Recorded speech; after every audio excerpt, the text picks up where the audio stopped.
watches.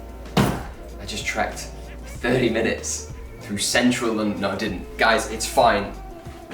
Security is okay. This was dropped off. I did not walk anywhere with this, despite what it might have looked like on my Instagram, because I just put a video of me opening up. Anyway, yes, there are watches in here, but no, I did not flipping carry these around. I might be dumb, but I'm not that dumb. There are some watches in here that you'll recognise, some that you've probably never seen before. So, without further ado, here we go. What do we have? GP, Vacheron, AP, Rolex, Rolex. So I'm going to show you every single one of these watches right now, and my plan for today is upload them all to my website, which you guys should go check out now because they will all be live on my website. If you don't want to go there, you can go to my Instagram, that's absolutely fine. Yeah, let's take a look at these one by one. Follow me.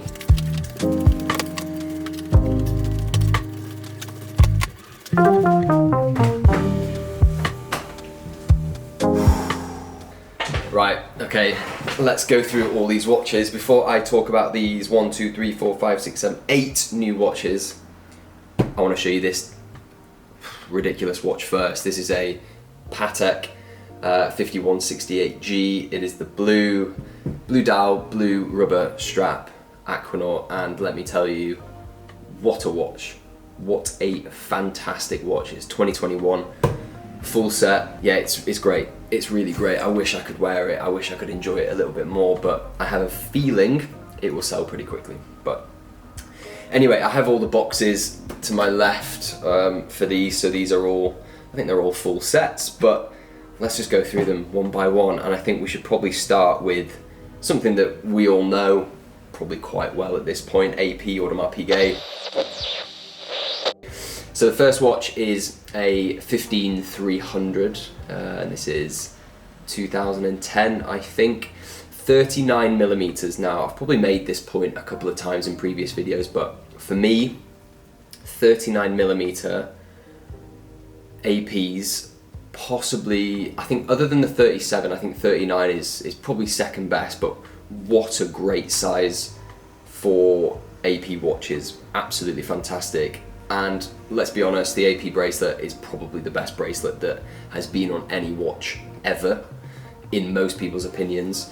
So this watch for me, in terms of configuration and the aesthetic of it, the case size, the bracelet, I love the black dial also, and I love that it has the automatic still on the dial as it's an older watch. The newer models don't. Open case back, yeah, it's brilliant. And almost kind of like a little sister to the 15300 is the 15000, so the 15000, and does look very similar. Obviously a lady's watch unless you're a tiny male human being. This is 33 millimeter, perfect for any lady that perhaps wants to match their partner. Yeah, great watch. And to be honest, it doesn't look that small. I'm not 100% sure what year this one is, but yeah, again, another great watch, and has the box and paperwork with it. The last point I'll make about these APs is it's probably the best time to buy an AP that you've always wanted. These two might not be the APs that you want, right? But if you are looking for an AP, even if it's a newer one, the prices of them in the market now are very good relative to what they were last year. So if you are considering buying an AP and you're debating whether you should pull the trigger now or wait, it's probably a good time. I don't even care if you buy it through me or not. I'm just saying, like, as general advice, it's a very good time to buy AP because they have come down so much. Obviously there's the concern that will they continue to drop in price, and nobody knows this, but it's a buyer's market. And the reason why it's a buyer's market is because watches at the moment, in comparison to last year, relative to what watches are worth, are very, very cheap at the moment. The next watch, which I've had one of these before, but it was not this one, but it was a black dial, is the Vacheron Overseas. This is the blue dial, it's the 4500V, and if you guys have seen this watch in person before, you'll know how amazing and how striking the colour of the blue on the dial is. The Vacheron blue is arguably the best dial blue that there is. I'm trying to think if there's a better.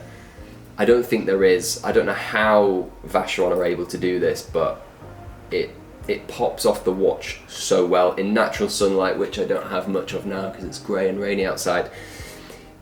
It's incredible to look at. Bracelet's fantastic. Super easy to replace the bracelet as well, as we know. Open case back. What a fantastic watch. Case size is 41mm, which for me is probably top end. It's not something that I'm kind of rushing to have on my wrist. I do prefer 36 to 40, but it does wear quite nice. So 2 watches now that are a little bit more interesting, and I say that because these were hyped a hell of a lot 2020, end of 2021 and maybe a bit of 2022. Girard-Perregaux, the Laureato steel skeleton, and then something that's a little bit more special is this black ceramic, and again it's a skeleton, but when you look a little bit closer you'll realise that it's an Arabic dial. So this watch is actually a 1 of 12, incredibly rare. You don't see many of these around, so but yeah, very hard to get hold of, and actually just even feeling the weight of these, it's incredible how light this is. I think they're interesting watches. I kind of like them. I think they're kind of cool. I really do. I mean, I'm not just saying that because it's a limited, 1 of 12. I genuinely think that they are well made. I like the case, I like how it looks, and I like how it feels on the wrist. I think the bracelet is kind of similar to another brand that we all know and love, but this steel one is, I think this is a 2018, and the black ceramic is 2020. Again, both full set, so everything comes with them. It's again borderline on what I would wear for my wrist in terms of case size. Side profile is nice and slim, doesn't overhang on the wrist. Well, this is a big boy, isn't it? James Cameron Deep Sea. Fun fact, this is actually Jasper from Amsterdam Vintage Watches. This is his favourite watch. He loves modern sports Rolex, especially 44mm case diameter. Chunkier the better. He told me that himself. This isn't true. He doesn't. He likes this watch. This much more, I'm sure, but no, I joke, because it is a chunky watch. Now, I'm not the biggest guy in the world, right?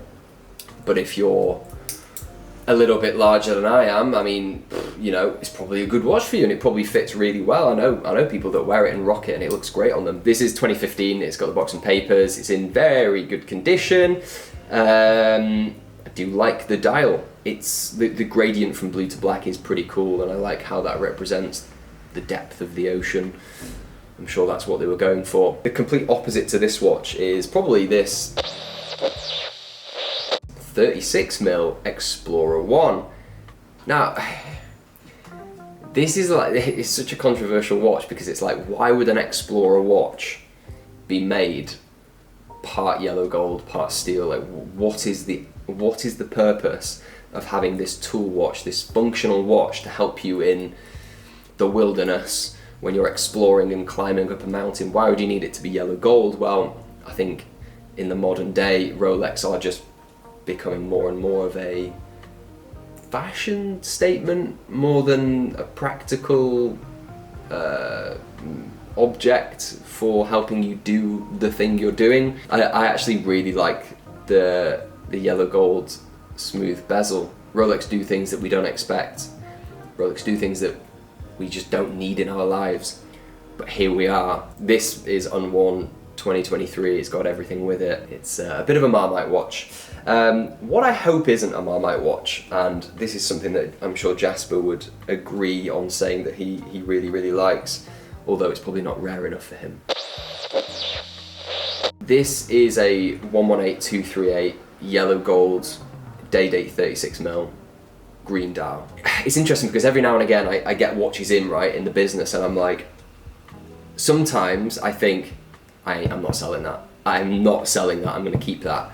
So when this came in, I was kind of like, damn, like I actually really like it. I am gonna sell it, but I will appreciate it while I've got it, and I don't expect to have this long. I think it's a 2002. It was serviced a couple of years ago by Rolex, so I actually still think it has the service stickers on the back. It does, and it's in amazing condition. This is full set as well, which for an older day date is somewhat rare, very important for collectors. But the most impressive thing for me about this watch is the dial. On a yellow gold watch, what do people absolutely love? Green dials. We've seen it with the old discontinued GMT, we see it with the John Mayer now discontinued yellow gold Daytona, we've probably seen it on, I'm trying to think if there's any other green, and the new day date, it's a bit of a different green. Yeah, this is awesome. It's got all the links in. I wish it didn't so I could like wear it a little bit, but yeah, great watch. Really, really great watch. So if you guys are interested, check out the website or just WhatsApp me, DM me on Instagram. Let's have a chat, and yeah, let's see if we can find these watches a new home.